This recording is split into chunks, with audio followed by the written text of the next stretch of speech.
here we are now in the hut where I write. I've been in this hut for 30 years now. Well, it's important. Before I start, I like to make sure I have everything around me that I'm going to need. Cigarettes, of course, some coffee, chocolates, and always make sure I have a sharp pencil before I start. I have 6 pencils, and then I like to clean my writing board. So many bits of rubber. There. And then finally one starts. We interrupt this program to bring you a special report. This is Cheapseat Reviews.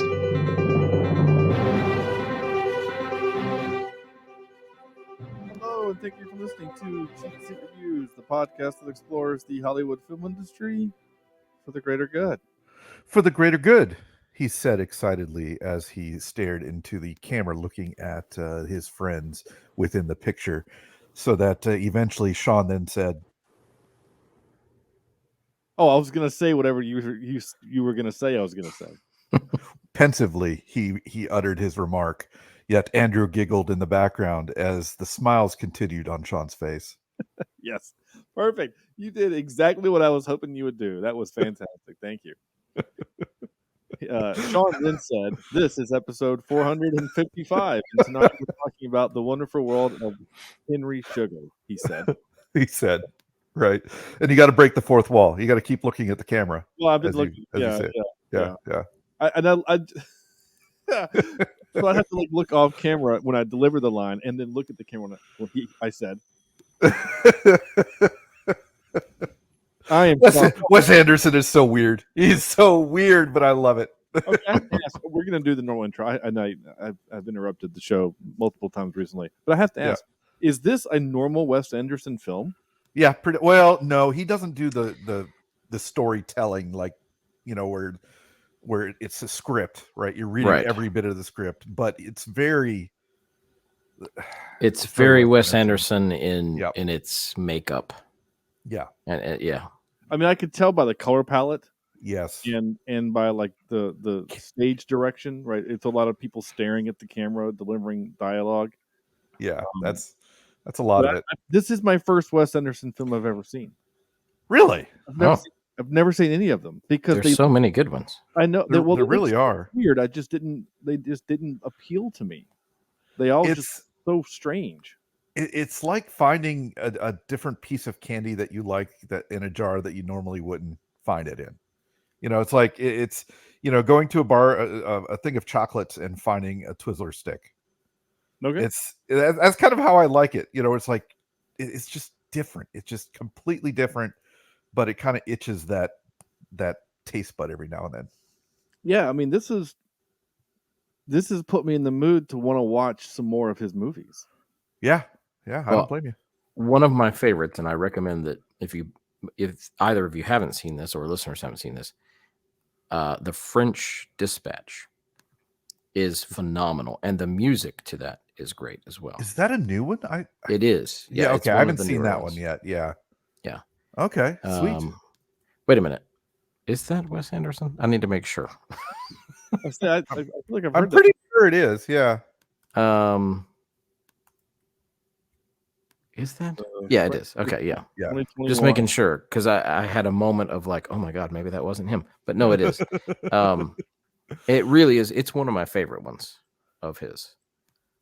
And really because of the music. Huh. And it has some really cool actors in it. The Jeffrey Wright guy who plays Jim Gordon. You got Benicio del Toro, Adrian Brody. Yeah. Timothy Chalamet. Timothy Chalamet, Jeffrey Wright. Yeah. I really liked Owen Wilson. The camping one. I'm not sure which one that is. Is that the oh gosh. It has Bill Murray in it. Have Bill Murray. Yeah. He's like a Wes Anderson. Yeah. Well, he has his favorites for sure. The Royal Tenenbaums. No. Grand Budapest Hotel. No. Dozen Ben Troop screening. No, that's not it. What is it? Crap, what was it? Yeah, Moonrise Kingdom. I'm just reading off the. Yeah. Okay. Yeah, I've heard the Grand Budapest is pretty good too. I will say this movie, I actually watched it last week or so. I watched it again yesterday, but there's others on Netflix, like 13 and 17 minutes long, and it has got me watching them as well. Oh, yeah. The Ratcatcher and Poison are the two that I've seen. I started this, I think it's called The Swan, but they're all Roald Dahl shorts. So, okay. Anyway, sorry. Let's talk about this movie. Now let's do this first. I am Sean Allred, your host, and joining me tonight is Andrew, a man who never forgets a face, Jimison. Yeah. Roald. Roald Dahl. Is it Roald Dahl or Ronald? Ronald. There's no N. Oh, but horrible. I didn't know that until yesterday, or actually maybe it was Sunday, and I just always assumed it was Ronald Dahl. Me too. I've been calling him Ronald Dahl all day today. Yeah. Now I feel like an idiot. Well, I did too until Sunday. But now I feel like an idiot because I don't know how to pronounce his name. Well, it happens. Also, I like the fact that your face is frozen. Yeah, it's kind of strange. Mine is frozen. Oh, now it's back. Now it's back. Yep. Yeah, you were okay. You were a little frozen there for a second, so that was kind of fun. Okay. Thank you. And Sam, we need to use the word mooched more. We do. Here, let me throw this brick at you. I still have the scar on my leg from it. And of course, you have to show it. Well, I'm not going to show it on camera, but I do have a scar on my leg. Oh, man. Yeah, so how am I going to die, Sam? Oh, the brick. Yeah, the brick's definitely going to... Oh, you're just going to kill me with a brick? Yeah. Or he could levitate 18 inches, and then you could break his meditation, his concentration, and that 18-inch drop would hurt a lot. Yeah, I think 18 inches is probably just enough to like take the breath. Break his coccyx. Yeah. I just want to say provide a short bruise. A little bruise. Yeah. Yeah. Oh, good. All I typed in was how to PRON, and it autofilled pronounce Roald Dahl. So it's row, and then it says UHLD. So Roald Dahl. DAA. So it's kind of like when people try to say the word rural. Rural. Okay. Roald. So 2 syllables. Roald. Okay. Roald. Very cool. All right. Yes. So this is the movie that I said earlier, The Wonderful Story of Henry Sugar. We came about this movie because, we recorded a couple nights ago, and I realized during the recording that we had no movies for November. And so while recording, I asked the you guys, Sam, you weren't here, of course, you were in the Great White North. And so I said, hey guys, what do you guys want to do? And Andrew suggested this movie, to which Sam said, yes, it's fantastic. And I had never seen a Wes Anderson film. And I also was intrigued by the fact that it was only 37 minutes. It's a short film. So I thought, well, we technically have never done a short film. Yeah. So for the podcast, it is both our first Wes Anderson film and our first short film. We've done short movies, like hour 30, hour 20. I think that Russian film we did was like an hour and 15 or something.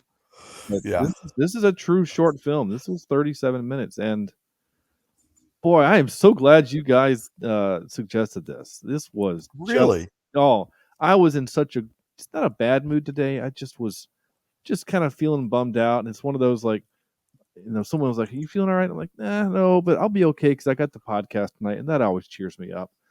But I watched the movie basically during my show prep time that I would allocate before each episode. So I pulled, AKA his toilet time. yeah. Yep. So I was pulling. Well, I can't pull clips while I'm doing that, but I pulled clips while I was watching it this time. So just to make it a little bit more efficient, but this movie was such a treat. I just want to say this real quick. So you guys, my rule, right? And again, the listening audience knows this too. If I take a lot of notes, that usually means I didn't like it. If I take few notes, that usually means that I enjoyed it. I wrote 2 notes. Only wrote 2 notes. The first note was, "Hey, it's a stage play." Yeah, very much so. I mean, with moving sets and stage hands and guys, like pulling stuff. I mean, and also it really feels like an amateur stage play because the camera's kind of shaky and some of the movements of the camera aren't smooth and like perfect. Yeah. And even the audio is kind of bad. When someone walks off camera, their audio disappears. Yeah. Even when they're in camera, it's not studio quality. It's only in the focus of what you're looking at. It's like they put a microphone on the camera, and whatever that microphone picks up is it. So you hear floor reflections, you hear everything. Yeah. And I'm sitting here like, oh, what a cool, bold choice. And my second note, seriously, the other note is towards kind of towards the end of the movie when Benedict Cumberbatch is standing there. He's the left side of the screen, and Dave Patel walks across. He's not the doctor; he's the accountant, Dev Patel. Excuse me, not Dave. Dev Patel. He's the accountant, and he walks over and he stops in the middle of the shot, and then looks down and realizes he hasn't hit his mark, and then he takes a step over and then keeps going, and then he hits his mark. Like he's. What I'm saying? Like it's like a high school play where you're looking down to hit your mark. I was laughing so hard, I was rolling. Oh my god, so it cracked me up. He had to look for his mark. I paused the movie and was looking for tape on the floor. That's how they mark the floor on a stage. They do tape so that the actors know, and they use different colors so that they know which scene or which actor or whatever, right? So I was literally looking on the floor for tape, and they didn't have it, but he knew which tile he was supposed to hit. Oh my god, it just made me so happy. It brought me back to my days working theater. So this was such a treat. So I'm very happy you guys. Gosh, could you imagine this in theater though? Like you could do this in a theater. But the dialogue, it would blow my mind. Someone to memorize these lines. And as they are would just because there's basically 3 different voices that have lots of lines, and it'd be awesome if you could pull it off. It really would be. There is lots of dialogue. And they're long shots. They're just these shots of them just talking at the camera. Well, we'll get into our individual reviews, but it's literally you're getting a story read to you. This is storytelling in its purest form, right? It's straight off the page of one of these. It's not Ronald, but Dahl books, right? It's straight off the page, and I love that style. I never thought I would, but I really enjoyed the storytelling aspect of it. I really did. Yeah. Well, I mean, and who doesn't want to have Sir Ben Kingsley and Ben? I want to say all the other funny ones like Sour Patch Cumberbund Powder Puff. Yeah, those are my favorites. But having them just read, like just to say things to you like that, to read a story, like that would be fantastic. So let's do 5-word reviews. Sam, go ahead. All right, I've got 2. I've got the first one is a flow of wordy pictures. Right. So basically this felt like almost a tone poem of words, just a constant string of words.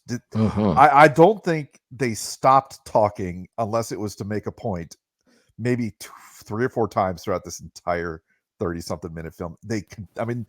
Once it starts, it goes. But my second one is, and this is for every Wes Anderson film I've ever seen, makes me feel strange.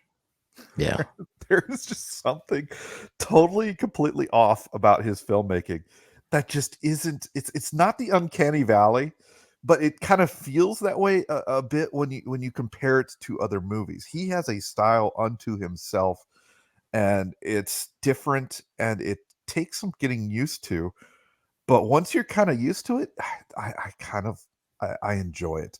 And as I said before, I loved this. I love this film. It was fantastic. I'm glad that you guys picked it up for this week.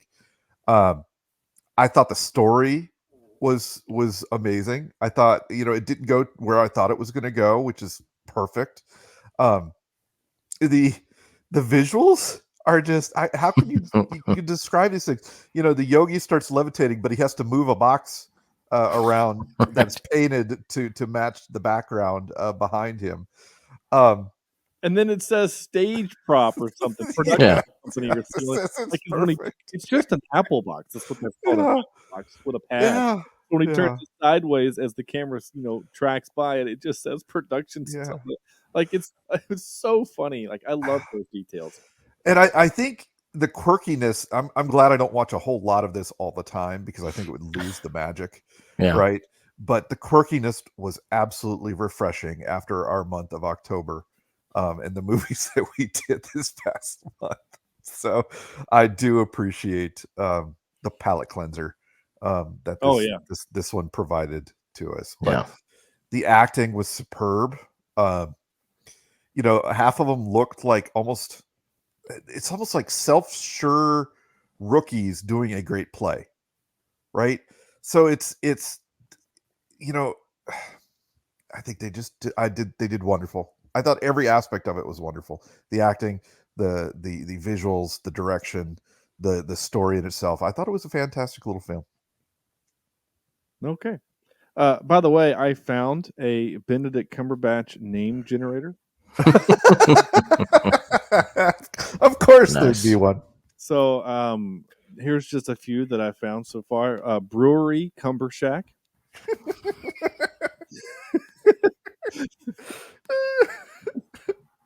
Build-A-Bear. Build-A-Bear Bangle Snatch. Baseball Mitt Oxfordshire. Okay. A little too much. Billiard Ball Chesterfield. Blubber Whale Can't Beckon. Can't Beckhand. I don't know what that word means. Oh dear. Billy Ray Cunning Snatch, and lastly, Bandersnatch Charmander. Nice. Oh my gosh, I'm gonna have fun with that a little bit later. All right, Andrew, what's your 5 word? Well, I have a fast-paced tale of transformation. Ah. Oh, okay.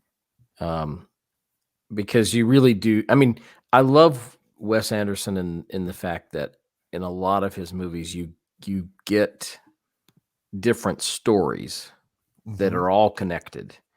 And I love his storytelling ability, because he does he introduces a character, and then you find out a lot about that character, and then it comes back into the main story. And he does this in quite a few films. But this one it's done so well that you don't realize that you're transitioning to a story of another character. I mean, you do, because visually you see it and you hear a different voice, but it's so seamless that it just feels like we're continuing the story. And then it comes back around to Henry Sugar. And it's like Sam and you both have already said, it's just so brilliantly put together, and it's so well acted. And I feel like, I think Sam said it feels like maybe kind of like an amateur play in some aspects, but you think about these actors, you think about Benedict Cumberbatch and Ralph Fiennes and Ben Kingsley. I mean, these are seasoned professional actors, Oscar-winning actors, who have to actors almost pretend like they are not seasoned actors. Yeah. And so in some ways, I feel like it would be more challenging to do something like this at their level, to try and purposefully miss a mark, or, or look straight into the camera as Ben Kingsley does twice or 3 times in the hospital room. Straight into your soul. Yeah. Right. But there's so much that you said, the dialogue, it honestly does not stop. Yeah. It's just constant. And almost to the reason I said fast paced, Till, I had to turn the subtitles on the first time I watched it just to try to keep up with everything. And then the second time I turned them off because I realized I was missing a lot of the little things that were on screen, a lot of the visuals, because the words were in the way. But I enjoyed watching it, and I enjoyed the fact that it is a short film, because sometimes for the show, we get caught in these 2.5-hour movies, and it sometimes can feel like, especially if it's a film we don't like, can feel like work, Yeah. And this just felt like fun. We were just able to watch this and laugh at it, like I said, and just enjoy the storytelling. So I thoroughly enjoyed it. Yeah. Well, I would agree, Andrew, too. It felt like this is a perfect marriage for Wes Anderson. Mm-hmm. The Ronald Dahl, God, I'm going to call him Ronald Dahl. The Dahl story and the short frame movie. I think this is perfect. And having watched a couple of the other ones, it's the same way. It's just a perfect, just a way to show these things. And it's short stories for adults, right? It's kind of like reading a kid's book, but it's for us. It's for our, our sensibilities as adults, and I love it. I think it's great. So while you guys were talking, I was also reading about the author. He was an interesting man. Well, he's Charlie and the Chocolate Factory guy. Well, he's written several. He has written several screenplays. He wrote the screenplay for You Only Live Twice, which is a Bond film. Huh. He wrote the screenplay for Chitty Chitty Bang Bang. And he also wrote the story and screenplay for Willy Wonka and the Chocolate Factory. So he not only wrote the book, he wrote the screenplay for the movie. He also wrote the story for the BFG, which and Matilda would turn into. He's got a lot of characters under his belt. Yeah, and then so he has a lot of. I don't know, for some reason, when you think about these authors that create these stories, you think like they died before film happened. Yeah, you know what I'm saying, like they've been dead for a long time, but he was a fighter pilot during World War II in the RAF. Yeah. James and the Giant Peach is another one I'm looking up myself. Yeah. So he's done a bunch of stuff. It's really interesting. Yeah. And quality stuff that's stuck around. There's a lot of writers that they'll, especially children's writers or young adult type writers, that they might write one or two that are really stand out. But you think about how many of his books have been adapted for film, and it's really stunning to think about. Yeah. So my 5-word, I wrote the perfect way. I guess not just perfect way to tell a story. I guess that's just again the storytelling aspect of it. As someone that likes to tell stories, I just thought it was brilliant. And then secondly was stage brought to the screen.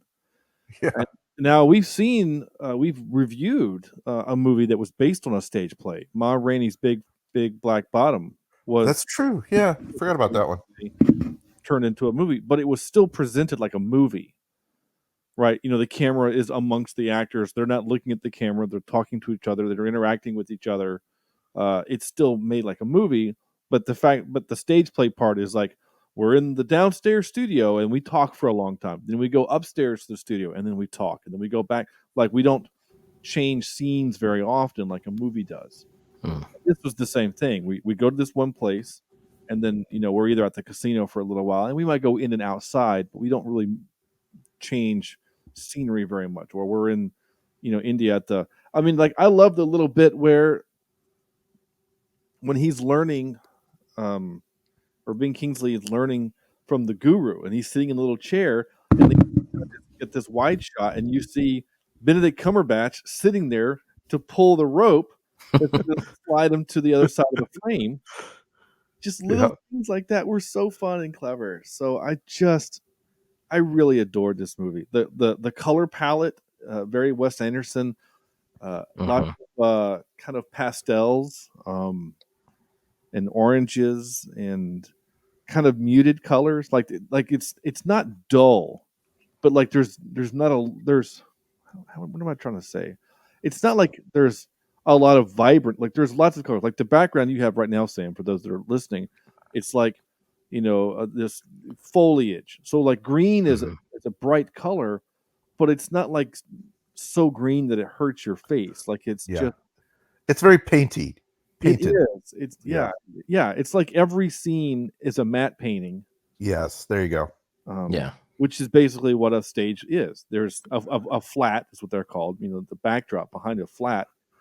And I love how, like, when he walks into the library, when he mooched into the library, down and even there was a tech there to secure the door so that Cumberbatch could walk through it.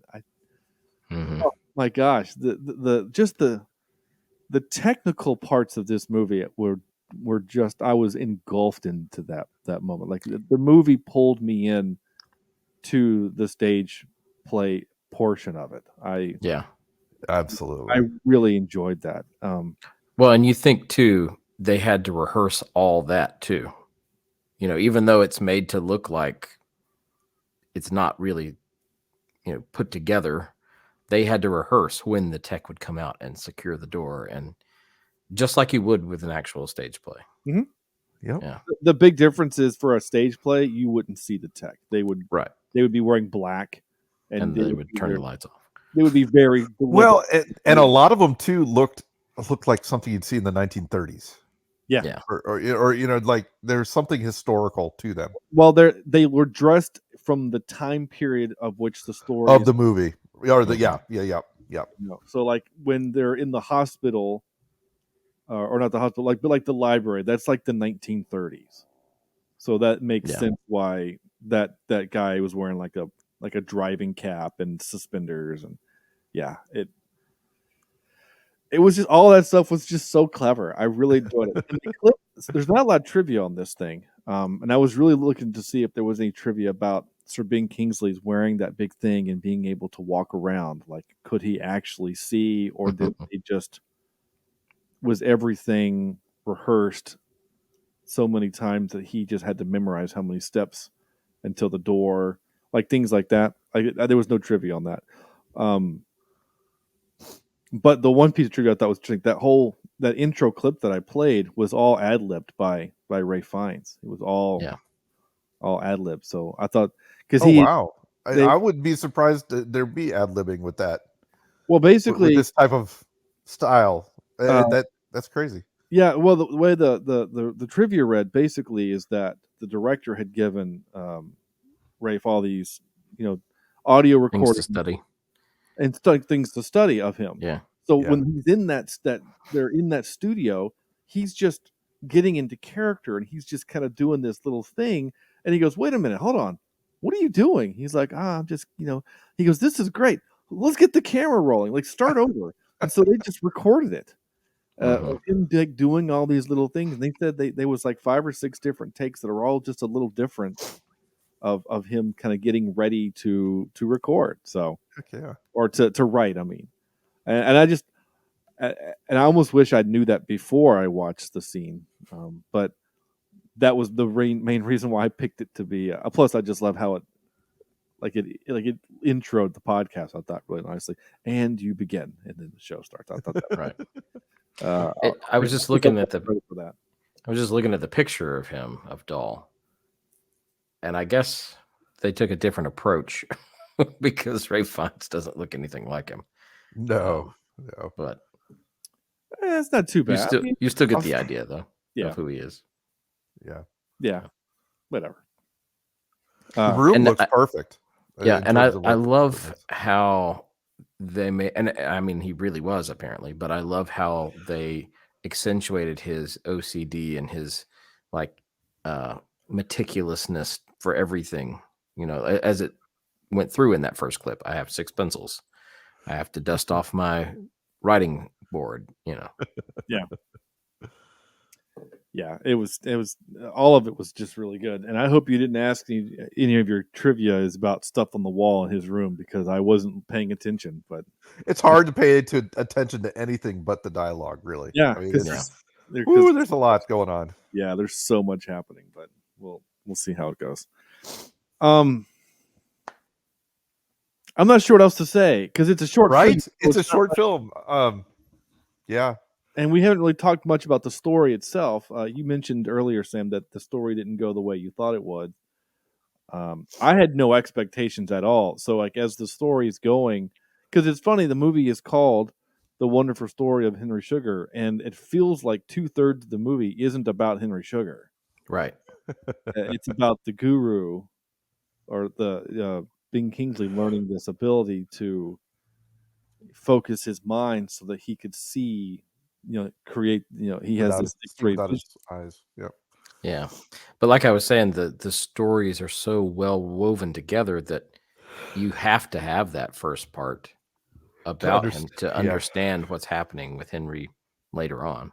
Yeah, you need the context, you need the backstory. I mean, like that's one of the reasons why I love this movie so much, because it's like how I tell stories. Yeah. Like, you guys have experienced it. I'll start to tell a story, and then I realize, wait a minute, I need to give you a 4-minute story of context before I can even give you the main meat of the story. Of course, usually with me is that once I get back to the main meat, I've forgotten why I started to tell you that, and then I just drain, fall off. But yeah, you're right. That's what this movie is. It's this. Here's a guy. He finds a book.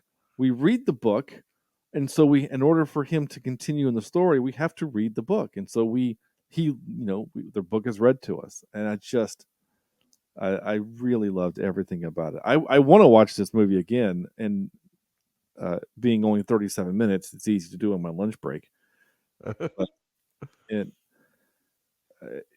it's been a few weeks, more than a few, since we've watched a movie that got me excited to want to watch it again. Mm-hmm. Yep. I'm scrolling back through. Dungeons and Dragons was probably the last one that we did that I wanted to watch again immediately, and then since then,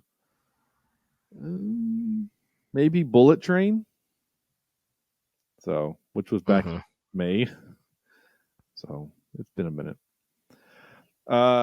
Anyway, you ready for some clips? I have some clips. Absolutely. Like this movie, this episode might be kind of short, but that's just kind of the way. It is what it is. It is what it is. But some of these clips are pretty fun. I've already said the word twice. We need to use this word more. He drifted through the house, aimless, then finally mooched into the library. I've never heard the word mooched used in that context. Yeah. Like, if I went to Sam's house and then ate all his food, I'm mooching off you, right? Yeah. That's the only way I've ever heard of that word. But, and maybe that's that term is still being used, is like he's going into the library to take advantage of the library. I love that word. He drifted through the house, aimless, then finally mooched into the library. And you see how the audio quality changes? It's because he's no longer in front of camera. He's on the other side of the flat. Right. So, like, the beginning part of the dialogue, because that noise you're hearing is the set coming down in front of him. And then once the set comes down, it blocks his face from the microphone. So, a normal movie, he would be wearing a lavalier, and it would be, captive, clean audio. But instead, he's on the other side of a wall. He drifted through the house, aimless, then finally mooched into the library. and that's when the set comes down. I love that. Just that stuff. This is called I Can't Believe It. For a minute, we kept him in sight. Then he turned the corner and was gone. I can't bring myself to believe it, Dr. Marshall said. I can't bring myself to believe it. I can't either, I said. They did that several times. Where they would, I said the thing, and then he says the thing. I do that sometimes when I'm talking to the class. I'll say, I ask myself, why would, for some reason, they like that. They think it's funny. Yeah. Well, who doesn't? So sometimes I call myself self when I talk to myself. Sure. That's a good dad joke. It is. This gag also had me laughing out loud. This clip is called Fingers Quivering. Slowly, magically, but distinctly, a black blob becomes a spade, a twisty squiggle becomes a 5. The 5 of spades. Fingers quivering, he picks up the card and turns it over. I've done it. I love the sound effect. The sound effect is so great. It's like, when I hear that, all I think of are skeletons. Like, yeah. Your knees together or something. I love the sound. It's like that's something like an old radio play would do. Like exactly, and maybe that's part of it too. It does feel like a radio play. Yeah. And actually, yeah, I mean, this could be a radio play because everything is described. Everything is described. Right. You could treat this like a podcast, I guess is what we would call it now. Okay, hold on. By the way, I have to pause for a second. Have you seen this tweet that's been floating around where this guy was like, "Hey, wouldn't it be really cool if we could like do a video podcast, but like in person and not record? We just sit and talk about stuff." And then the quote was, "Tech bro just invented hanging out." Sounds about right. It's really funny that we keep seeing. I've seen this several times where like the next generation, right? So Andrew and I are millennials. Sam, you're Gen X, but like the Gen, I guess Gen Z folk are like rediscovering things that we grew up with. Like there was a tweet by a Gen Z that was like, "Hey, wouldn't it be nice if there was like a phone line dedicated to like I could just call you, not the text or whatever, like it was always there in your house." And it was like she invented the landline, like things like that have happened. And the other one that's really cracked me up is the cargo ships that are now being used as wind powered ships will produce missions. They're like sailing ships. You've just reinvented sailing ships. Like it's just really funny. Okay. This clip here cracked me up because not only have we been getting stage direction, we're now getting film jargon in the movie. Henry searched for a vacant seat directly on the dealer's camera left at any of the blackjack tables. Which cracked me up. Now I would have also appreciated if he would have said stage right. Yeah. If he would have said to the stage right, I would have appreciated that too. Either way, I paused, laughed, and so paused and then laughed, or laughed and then paused, I guess. Whatever. Okay, here we go. Idiot. I don't care. Not at all. Not whatsoever. In fact, I believe your story, but that doesn't excuse what you did even the tiniest little bit. I didn't do anything illegal, did I? Illegal? You're an idiot! So now because of that, I have... You're an idiot! Oh, more ammunition. You're an idiot! Oh, so next time Sam does something, I'm just gonna... You're an idiot! There you go. I have that forever. But when he did that, of course, all I could think of is Voldemort. Yeah. Yeah. It's a little bit of the Voldemort voice, a little bit there. But I also like the quick back and the real quick that first part. You're an idiot! Oh, sorry, this one.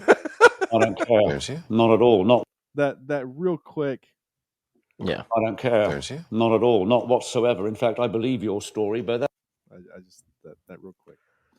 Kind of, it's a little Sorkin-esque in my opinion. Yeah. Mm-hmm. Last clip here. Now, that wouldn't be a bad ending for a work of fiction, but this story isn't fiction. This story is fact. The only untrue thing about it is Henry's name, which wasn't Henry Sugar. His name has to be protected. Still must be protected. Apart from that, this is a true story. And because it's a true story, it must have the true ending. I like that. Yeah. Also, if they spoke at normal speed, this would be like a 45-minute movie. Mm-hmm. And according to the Academy, anything over 40 minutes is a feature-length film. You think that he asked them to speak quickly for a running time, or you think that's just the style he was going for? Just the style would be my guess. Yeah, I think you're right. you're an idiot. Okay. Now for some more bad news. Ready? All right. Well, it's time for our game.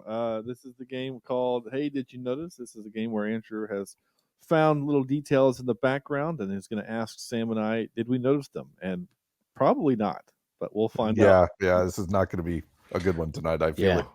Yeah, Sam. Last week we I ended up winning by 0.3 point. It was a third of a point that he won. Yeah. All right. Okay. Which was the only thing scored. Yeah. Okay. Yeah. All right. So some of this is from dialogue, not just from did you notice something visually? Okay. But I thought, the dialogue is going so quickly. I wonder how much of it we actually take in. So that's this first one. Who's going first? Sam will go first. All right, Sam. How often does Henry Sugar get his hair trimmed? Oh, once a week. No. Oh, okay. Once every 10 days. Yes, it's once every 10 days. Once every 10 days. Got it. I knew it was a short range. Yeah, okay. Yeah, once every 10 days. All right, Sean. As Imdad is walking down the hallway with his face wrapped up, he heads towards a bench. Something can be seen printed on the wall above the bench. What did it say? I have no idea. Get your flu shots. Sam? Watch your step.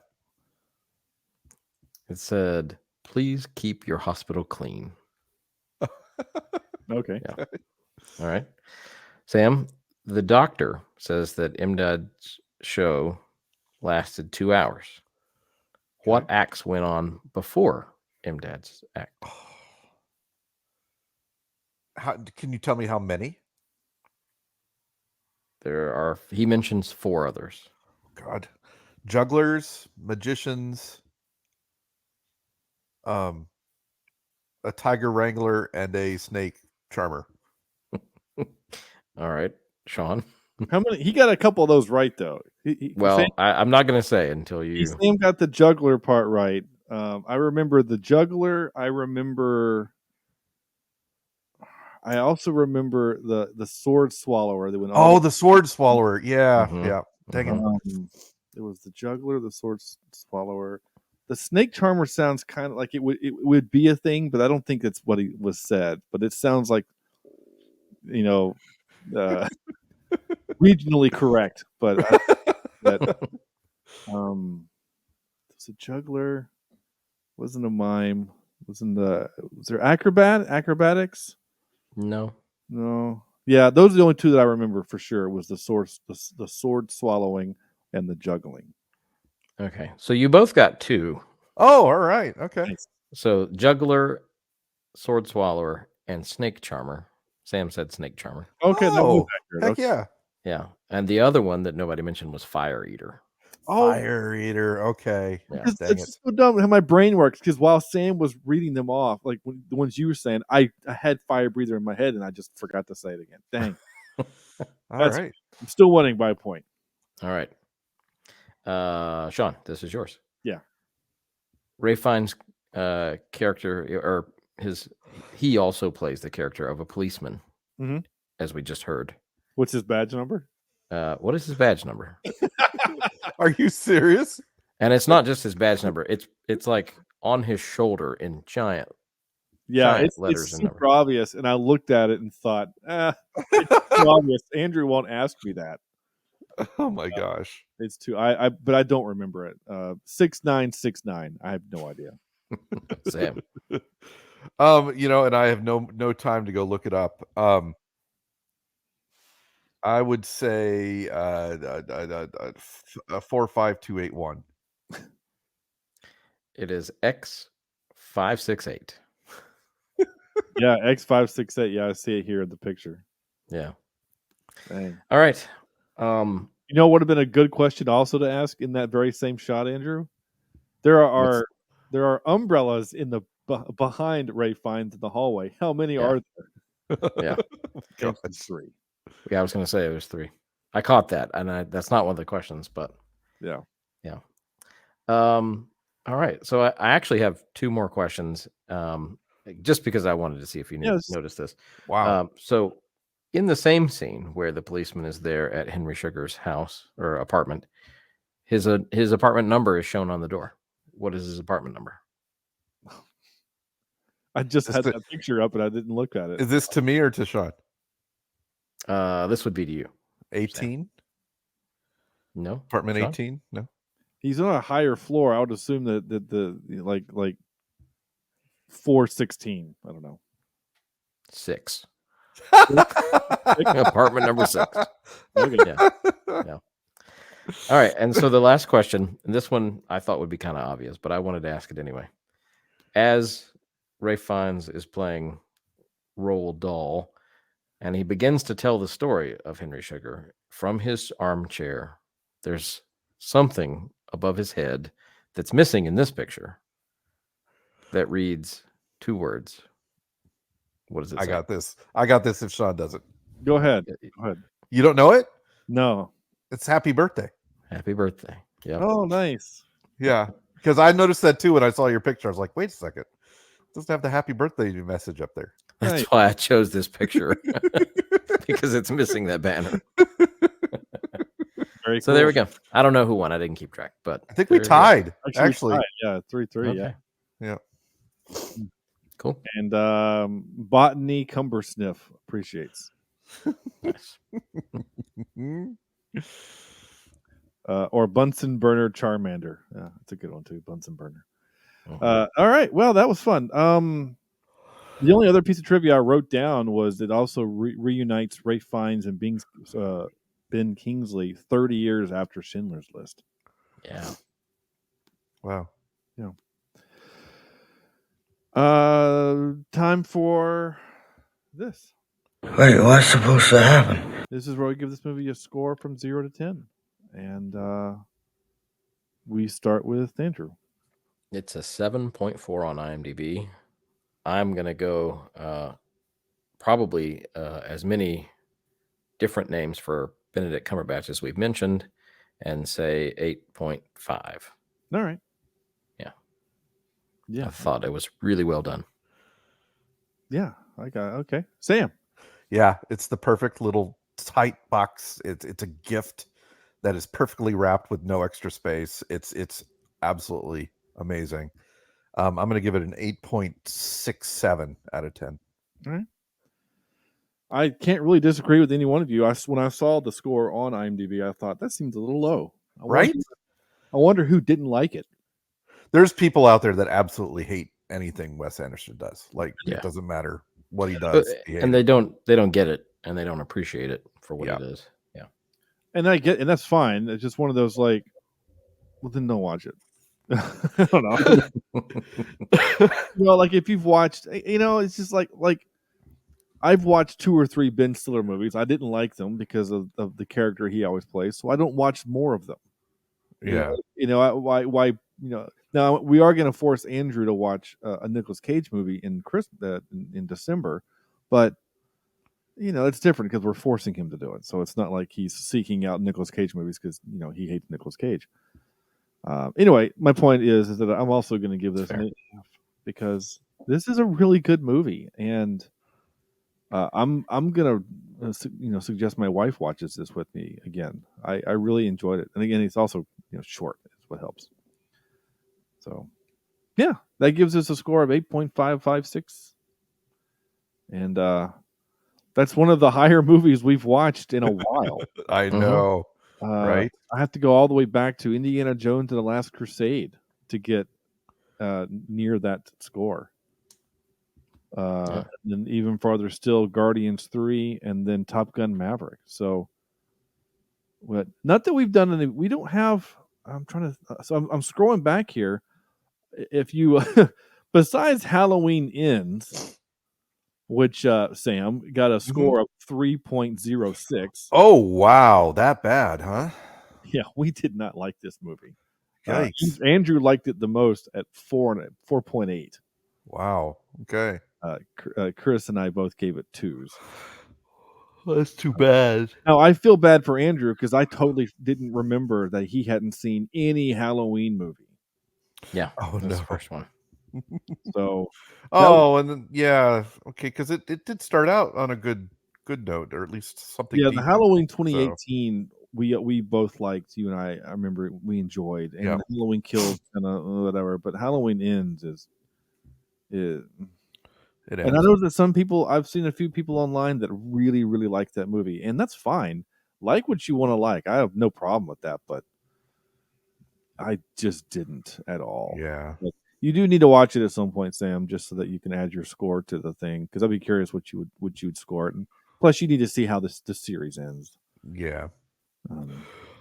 Maybe check that out one of these days. Spoiler alert: it ends. I'm sure it ends. Just don't tell me. It does end, but it's just. Anyway, that's it. So, not realizing that this movie was such a high dialogue, fast-paced. Oh no!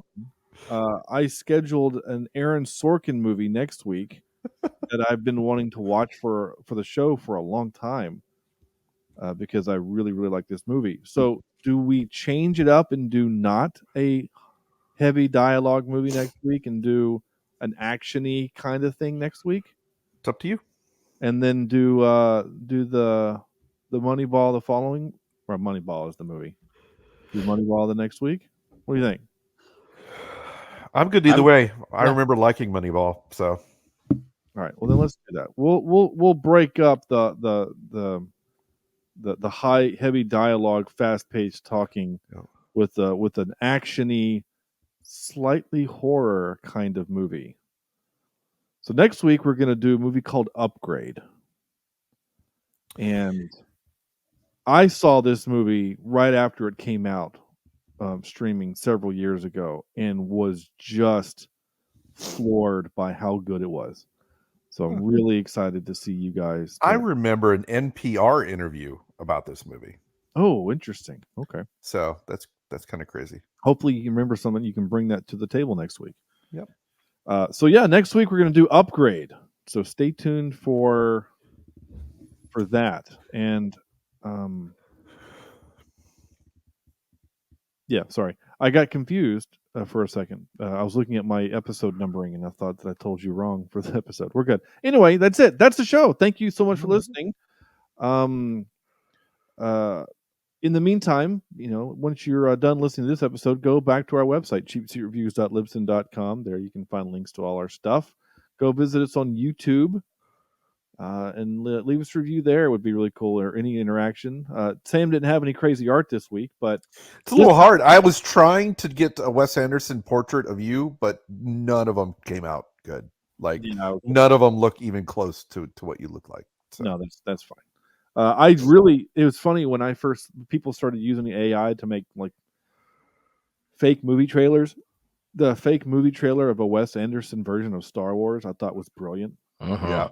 I just thought that was fantastic. And now having seen this movie, it's like, oh, I really get the style now. I really get it. But anyway, go to YouTube and check us out there. And leave us a review on iTunes and all the other places. It'd be really, really helpful to help get us noticed. Help us get those rankings back up there.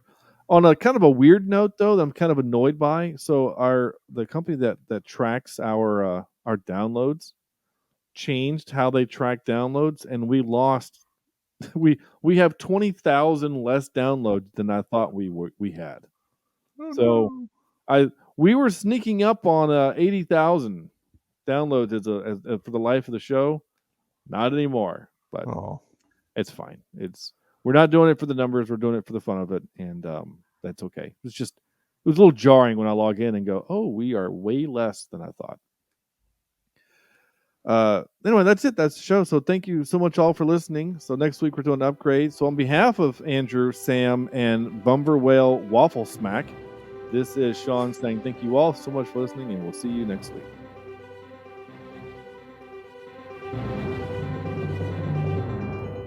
This is Cheapseat Reviews.